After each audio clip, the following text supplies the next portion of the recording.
Sa Biblia atong sayron kung unsa ang matuod nga communion. Ang ginabuhat sa uban is tinuod nga nagkuha sila sa tinapay, mikuha sila sa duga sa paras o minom kay sigon lagi daw sa nabasa. Pero kung atong sabton pagayo, kung susiyo nato ang Biblia, busa ang Dios kinigipahayag gid ni sa tao sa Dios pinaagi sa balang Espiritu Santo nga masabtan pagayo ang Biblia. Karon ang ato bang Ginoong Hesukristo nagasulti ba siya og unod nun nga pamaagi? Literal ba nga yang ginapasugo sa mga apostol nga angay pagabuhaton? Karon atong susiyon ang pulong sa atong Ginoong Hesukristo. Sa Juan 6:63 matod pa, ang Espiritu mao ang naghatag sa kinabuhi, ang unod walay kapuslanan bisan sa unsa. Ang mga pulong nga akong gipamulong kaninyo mao ang Espiritu ug ang kinabuhi. So, ang ginapamulong sa atong Ginoong Hesukristo, Espiritu ug ang kinabuhi. Karon atong sayron. Bisan unsaon nato og basa ang Biblia, mugawas gid ang kamaturan. Kung mukuha tag tinapay nga literal gikan sa harina, mukuha po sabtag kaning duga sa paras gikan sa grapes, atong giinom, atong gikaon, atong giinom, ang pangutana, asa mo padulong? Kung literal nga atong pagabuhaton ang paghandom sa kamatayon sa atong Ginoong Hesukristo nga mao ang communion, asa padulong ang atong gikaon nga tinapay ug atong giinom nga kupa?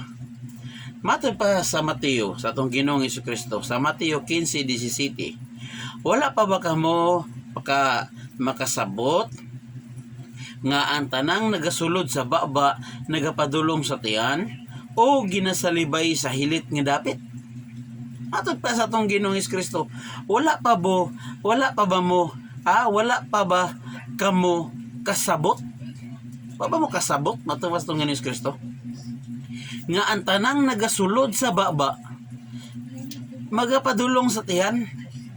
Asa padulong sa tiyan? Dili sa kasing-kasing. So ang atong gikaon nga literal nga tinapay, padulong gina sa tiyan, di na mo pundo sa atong kasing-kasing. Kaya nga naman, sige daw, literal na to nga mupundo sa itong kasing-kasing ang tinapay. Literal na to nga tinapay. Tinapay o ganduga sa paras. Mupundo sa itong kasing-kasing, patay ta. Mubara na sa itong ugat. Basta dili literal. Dili literal ang paghandom sa kamatayon sa itong Ginoong Hesukristo.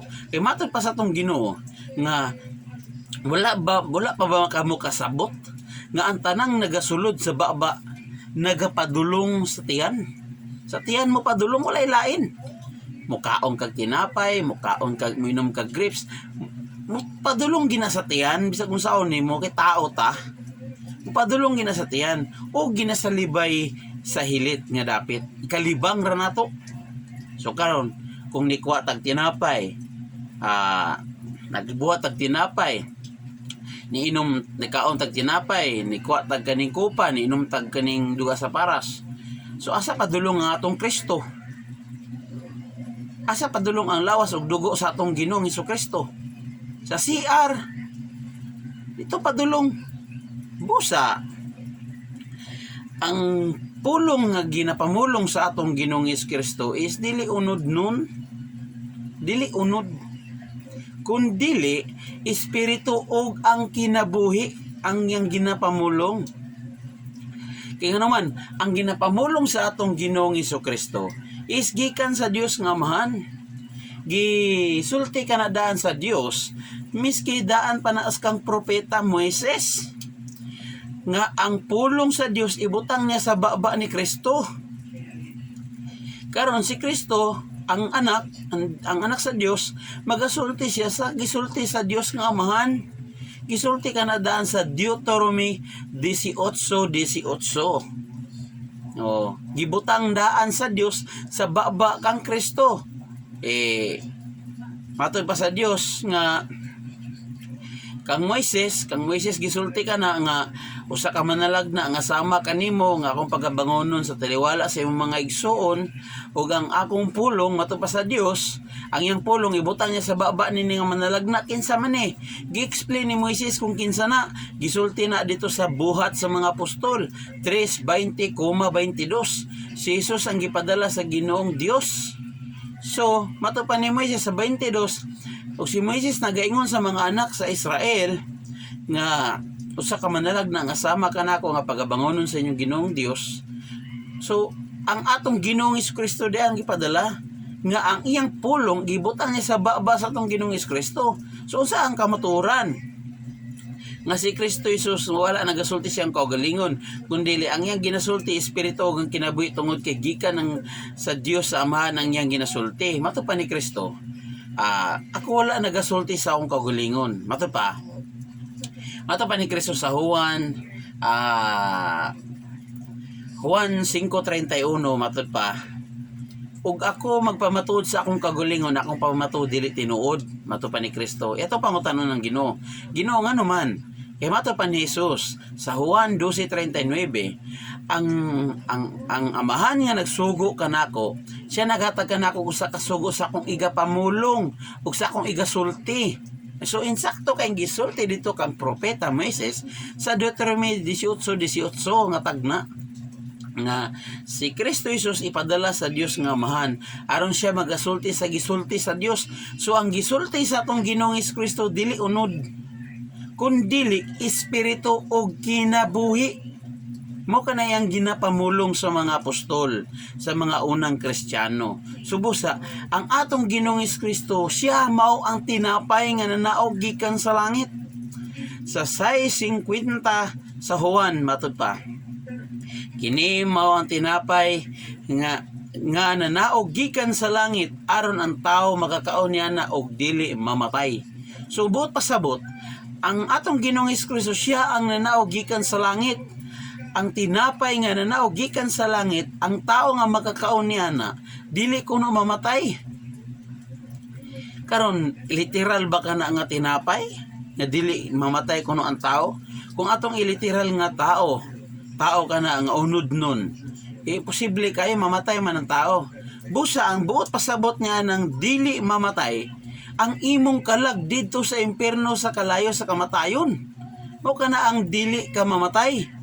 So busa pag makakaon ka sa tinapay o unod sa atong Ginoong Kristo dili ka mamatay dito sa kalayo sa impierno sa impierno. Mo na nga ang gisulti nga dili mamatay. Kay kung imo nang ibutang sa imong kaugalingon nga unod, posible kay dili ka mamatay man gid ang tao. Busa ang kanang dili mamatay diya mao ang imong kalag. So karon ang atong Ginoong Kristo siya mao ang tinapay. Atong ipadayon sa 53 ngadto sa 56. Busa si Jesus mingon kanila sa pagkamatod nagaingon ako kaninyo gawas kung kamo makaon sa unod sa anak sa tao moinom sa iyang dugo wala kamoy kinabuhi diya kaninyo. Ang mukaon sa akong unod ug moinom sa akong dugo may kinabuhi nga walay katapusan. Doon ay kinabuhi nga walay katapusan. So dili katong literal natong halawas ng mabuhi kundi ang atong kalag. So karon ato ipadayon na pagbasa. Ug ako magabanhaw kaniya sa katapusan ng adlaw kay ang akong unod kalanon gayud ug ang akong dugo ilimnon gayud. Ang iya kunong unod kalanon ug ang iyang dugo ilimnon. Unsa man Ato ipadayon sa 56. Ang mukaon sa akong unod ug moinom sa akong dugo magapuyo kanako og ako kaniya. Nan karon kay ang atong Ginoong Kristo pag makaon nato ang iyang unod ug ang iyang dugo, siya magpuyo sa ato. Magpuyo siya sa ato. Ug kita usab magpuyo sa iya. Unya karon kung muka tag literal nga tinapay, mukaon tag tinapay, moinom tag kopa karon asa padulong atong Kristo? Sa CR. mo na iti kamatuoran. Usa kung atong susiyon ng Biblia, mo ginay mo gawas. So karon, matupas atong Ginoong Kristo, ang mukaon siyang unod, ug moinom siyang dugo, siya magapuyo sa ato, o kita usab magapuyo sa iya. Karon, unsa ang magapuyo sa tao? Unsa ang magapuyo sa ato? Sa 4:4 sa Mateo matud pa, apan mitubag siya og mingon, naisulat na, dili lamang sa tinapay mabuhi ang tao, kundili sa tanan nga pulong nga nagagula sa baba sa Dios. So ang magapuyo di ay sa tao, mao ang pulong sa Dios, dili ang kaning tinapay. Dili lamang sa tinapay mabuhi ang tao. Kaya ang isgutan nimo ning mabuhi ang tao, mo maning gihisgutan diri sa kaning Juan 6:50 nga kini mao ang tinapay nga nanao gikan sa langit aron ang tao makakaon niya na og dili mamatay. Nga naman dili mamatay aron mabuhi. Unsa nga mabuhi?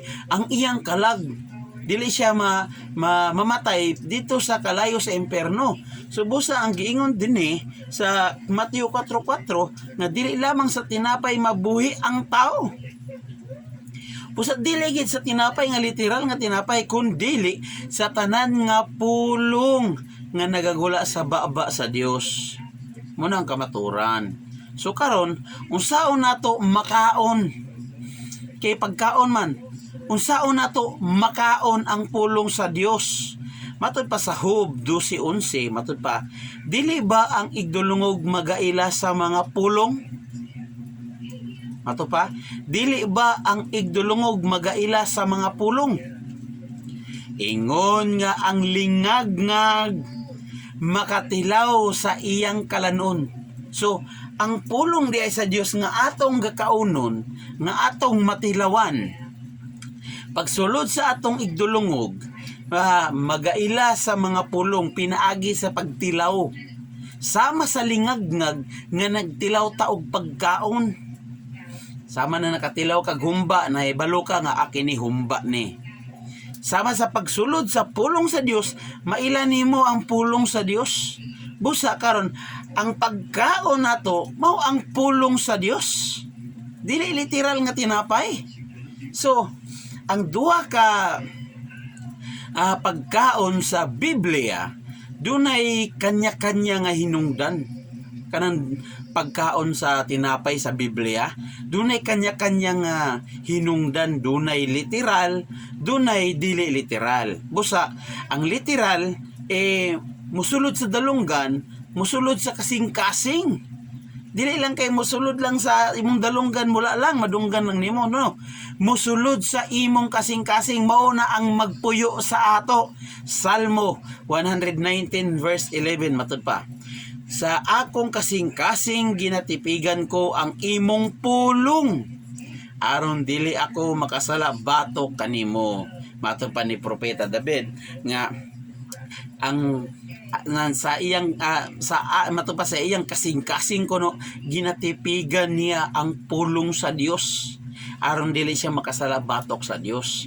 So kusa ang magapuyo sa ato nga musulod sa atong igdulungog nga atong matilawan ang pulong sa Dios, ug musulod sa atong kasing-kasing magpuyo.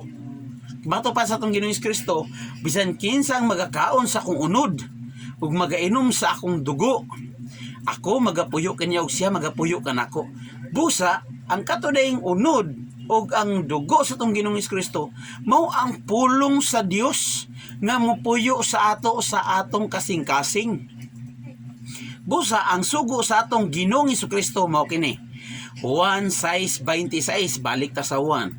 Maghago kamo dili alang sa kalanon nga mawala kuno, kundili alang sa kalanon nga magapadayon ngadto sa kinabuhi nga walay katapusan, nga igahatag kaninyo sa anak sa tao, kay kaniya ang amahan ang Dios nagtimaan. Sumatod pa na sa Juan 6:27, maghago kamo dili alang sa kalanon.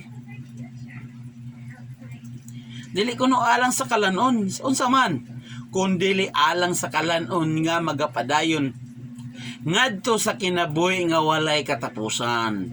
O so mo katong kinabuhi nga walay katapusan. Didto ta magpadayon. Mo na ang atong kalanon, mo na atong tinapay. Ang pulong sa Dios nga atong nadungog na natilawan nato og misulod sa atong kasing-kasing, atong gipapuyo sa atong kasing-kasing. So karon dili literal nga kaog kag tinapay mo inom ka sa kopa, no, dili literal kay usa na siya sa pagsimba sa mga Dios-Diosan. Usa ang tinapay nga manaog gikan sa langit mao atong Ginoong Kristo. Atong balikon pagbasa ang 6:50 sa Juan. Kini mong tinapay nga nanaog gikan sa langit aron ang tao makakaon niya na og dili mamatay.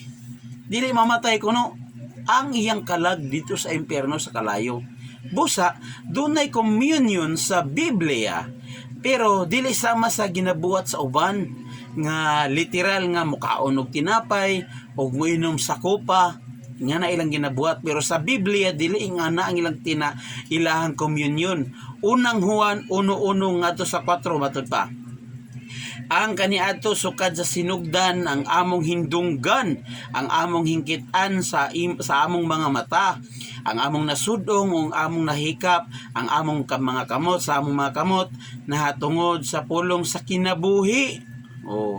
Kay ang kinabuhi napadayag og nakita namo og ginamatud-an namo og ginamantala namo kaninyo ang kinabuhi nga walay katapusan nga didto kauban sa Amahan og ginapadayag kanamo. So kini mo ni ang atong Ginoong Kristo. So mo day nga kay ang kinabuhi kuno nagapadayag og nakita sa mga apostol og ginawali sa mga apostol. Busa ang kinabuhi nga ninaog gikan sa langit nga mao ang tinapay nga simbolo sa tinapay, mao ang atong Ginoong Kristo. Siya ang tinapay nga atong pagakanon, ang pulong nga iyang gidala. Pulong sa Dios. Og siya matupan niya, o bisan kinsa mo kaon sa kong unod o minom sa kong dugo, siya magapuyo kanako, ako magapuyo kaniya. So pag mukaon ta sa pulong sa atong Ginoong Kristo kay siya man ang kinabuhi, mukaon ta sa kinabuhi ug siya mo sulod sa atong kasing-kasing, magpuyo sa atong kasing-kasing. So dili literal nga tinapay. Mao kada siya kamaturan. So ato'y padayon sa 3. Ang among hingkit-an ug hindunggan ginamantala namo kaninyo aron kamo usab may pagkaambit uban kanamo og ang atong pagkaambit usab uban sa Amahan og sa iyang anak nga Jesus Kristo. Og kining mga butang nga ginasulat namo kaninyo aron mamahingpit ang among kalipay. Ang communion diri kung basahon nimo ning 3 matud pa nga may pagkaambit kanang pagkaambit aning fellowship, may pagkaambit uban kanamo. Atong basahon sa English, no? Sa English matud pa sa 1 John 1:3, that which we have seen and heard declare we unto you, that ye also may have fellowship with us, sa mga apostol. And truly our fellowship is with the Father and with His Son Jesus Christ. Kung atong pag-fellowship, atong pag-communion, pag-iusa, ang pag-communion, aron makiambit kita sa Dios nga Amahan sama sa ginabuhat sa mga apostol.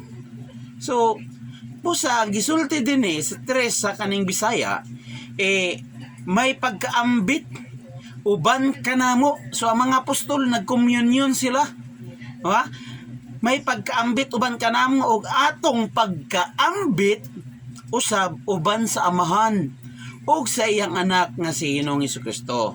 So karon busa ang communion is dili literal kundi may pagkaambit kita sa Dios Amahan og sa Ginoong Kristo sama sa mga apostol sa ilang pagkommunyon. Sa ilang pagkommunyon, ang sa English is fellowship. Kung sa Greek nimo na tanawon sa manuscript is communion kana siya. So busa ang communion sa Biblia is ang ginabuhat sa mga apostol, dili literal nga na magkuha silang tinapay. minom sila sa kopa, kung dili ang pagkaambit nila sa asa, ang pagkomunyon nila sa asa, sa Dios nga Amahan o sa Ginoong Hesukristo. So, busa ang communion sa Biblia, mao ang pagkaambit sa Dios Amahan o sa Ginoong Hesukristo, pinaagi sa pulong sa Dios, sa maayong balita sa Dios, sa maayong balita sa itong Ginoong Hesukristo nga nagapuyo sa atong kasing-kasing. Si kasing-kasing magpuyo. Kay ang tao, so ang tao manggod dili lang kay sa tinapay mabuhi matod pa sa itong Ginoong Hesukristo, kundi sa pulong sa Dios. Lucas 4:4. Matod pa, og mitubag kaniya si Jesus nga gaingon na isulat na, dili sa tinapay lamang mabuhi ang tao, kundi sa tanang pulong sa Dios. Busa sa tanang pulong sa Dios. Ikaron atong kwaon ng ang ikaduha nga bahin sa Buhat 11:14 matod pa, siya magasulti kanimo og mga pulong nga tungod niya na maluwas ikaw og ang tibuok mong panimalay. So pinaagi sa pulong sa atong Ginoong Hesukristo mamaluwas kita. Mo tong giingon sa atong Ginoong Hesukristo, ang mukaon daw sa iyang unod, sa iyang dugo mabuhi, dili siya mamatay. So muna nga ang pulong nga atong pagakanon nga aron niya na maluwas kita ang tibuok mong panimalay, no? So busa, so pinaagi sa pulong nga gidala sa atong Ginoong Hesukristo nga gikan sa Dios nga Amahan. Karon ang buhat sa mga apostol nga nakasulat nga nagtipik-tipik sila sa tinapay, kana wala na nasabtan sa uban. Atong kwaon, atong basaon ang buhat sa mga apostol 27 matod pa.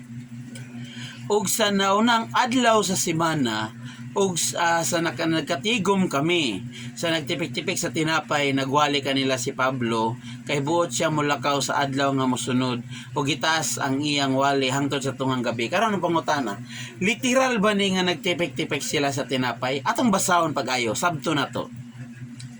Og sa naunang adlaw sa semana, sana nagkatigom kami, na nagkatigom sila.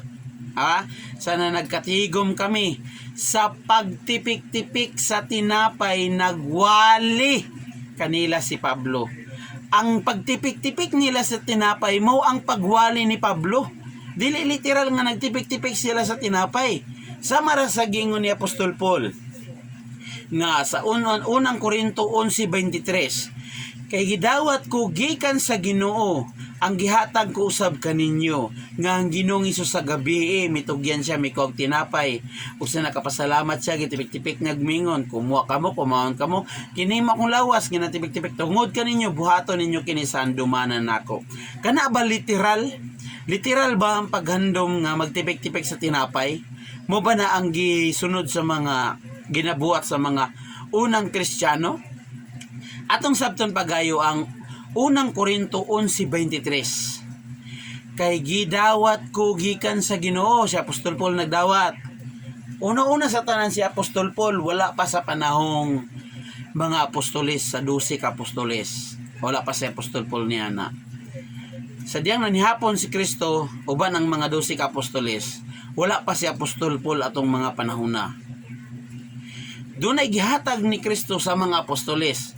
Gihatag usab sa atong Ginoong Kristo kay Apostol Paul. Karon unsa ang gihatag sa mga ni Kristo sa mga apostoles nga atong wala pa si Apostol Paul, ug mausab kining gihatag ni Kristo sa kang Apostol Paul nga katong gihatag niya sa mga apostoles sa pagpanihapon nila sa katong gitugyan na sa atong Ginoong Kristo. Karo atong susihon, matud pa kay gidawat ko gikan sa Ginoo, si Apostol Paul dawat. Ang gihatag ko usab kaninyo, dunay duha ka tuldok, end na, tapos na. O gi-explain dayon ni Apostol Paul nga ang Ginoong Hesus sa gabi nga gitugyan siya, katong panahon nga gitugyan siya, mo to ang gihatag sa mga apostol. Unsa iyang gihatag sa mga apostol? Unsa gidawat niya ni Apostol Paul sa atong Ginoong Kristo? Basahon na to ang unang Korinto 15:1 ngadto sa 2. Atod pa, karon ginapahibalo ko kaninyo mga igsoon ang maayong balita nga giwali ko kaninyo nga gidawat usab ninyo. Mato pa ni Apostol Paul sa unang Korinto 11:23 ha. Kay gidawat ko gikan sa Ginoo ang gihatag ko usab kaninyo. Unsa ang gihatag ni Apostol Paul sa mga unang Kristiyano sa taga Korinto? Sa 15:1 sa unang Korinto, karon ginapaybalo ko kaninyo mga igsoon ang maayong balita nga giwali ko kaninyo nga gidawat usab ninyo. So katong gihatag sa tong Ginoong Hesukristo kang Apostol Paul ang maayong balita sa Dios. Mo'y ang iyang gihatag, dili literal nga tinapay.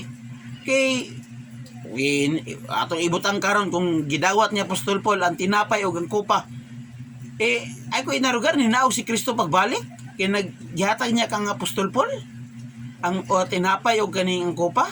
Ang gitagaan naman niya katurang mang 12 ka apostoles. Wala pa si Apostol Pablo ato.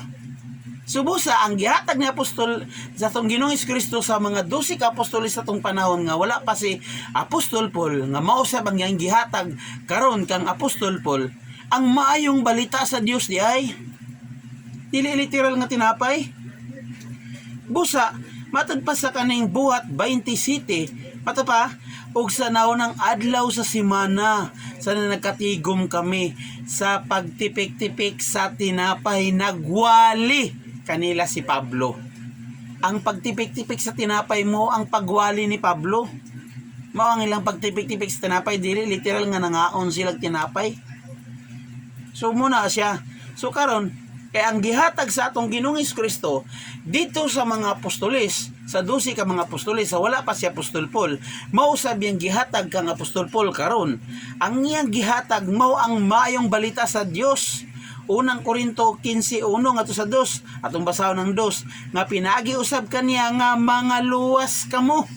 Sa asa, sa maayong balita nga gidawat niya Apostol Paul nga gihatag niya sa mga taga Korinto, nga gidawat sa mga taga Korinto. So mo na nga sa unang Korinto 11:23 is dili ka na siya literal nga magtipik-tipik ta sa tinapay. Kaya kung sabto nimo pag-ayo, atol pa ni Apostol Paul, kay gidawat ko gikan sa Ginoo ang gihatag ko usab kaninyo. End na, kay dunay duha ka tuplok, tapos na. Iya din gi-explain nga ang Ginoong Hesus sa gabi nga gitugyan siya mikuha og tinapay sa nakapasalamat siya gitipik-tipik niya moingon kumaon kamo kini mo lawas ginatipik-tipik tungod kaninyo buhaton ni kini sandumanan nako. Literal ba tong nga tinapay? Dili. Kundili ang gihatag niya sa tong Ginoong Kristo kay Apostol Paul ang mayong balita sa Dios, dili ang tinapay. Kay si Apostol Paul sa diyang haya siya na nahimog apostol, wala na si Kristo sa yuta na nasa langit. Busa ang gihatag sa tong Ginoong Kristo nga mo'y gihatag usab ni Apostol Paul sa mga Kristiyano ng una sa unang Korinto, sa taga Korinto, ang maayong balita sa Dios nga gidawat nila nga mao usab makaluwas kanila. Mo na gihatag ni Apostol Paul sa mga unang Kristiyano. Busa mo na atong ginasunod karon. Busa dili kita maghandom anang tinapay nga atong buhaton sa harina, may nukwa tagkupa, pagsimba ka na siya sa mga Diyos-Diyosan. Busa ang atong pag-communion sama sa mga apostol, sa pagkaambit o fellowship o communion sa Dios nga Aman o sa atong Ginoong Hesukristo. Mao kana siya ang communion sa Biblia.